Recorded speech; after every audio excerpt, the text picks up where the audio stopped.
tutte le categorie perché cominciamo la formazione degli addetti che devono poi parlare con la popolazione per i rimborsi. Giovedì viene pubblicato in Gazzetta Ufficiale il bando che contiene anche le due tipologie di schede, per la lettera C e la lettera E, che sono le due riferimenti del bando alla tipologia di rimborso. Nella lettera C è previsto un massimale di 5.000 euro per i privati e un massimale di 20.000 euro per le aziende, con procedura veloce e semplificata. Per il resto dei danni vengono riportati nella lettera E, vale per le imprese e anche per i privati, e su questo le percentuali invece di rimborso verranno decise prossimamente dal governo.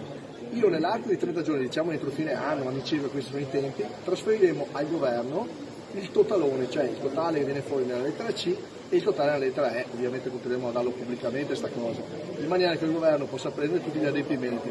Sulla lettera C, da quello che mi hanno garantito, detto eccetera, dovrebbe essere una procedura molto veloce. Una volta che mi hanno approvato il totalone della lettera C, mi depositano, il governo la protezione civile mi deposita i fondi in Banca d'Italia. Noi abbiamo aperto come commissario un fondo in Banca d'Italia, deposito i soldi in Banca d'Italia.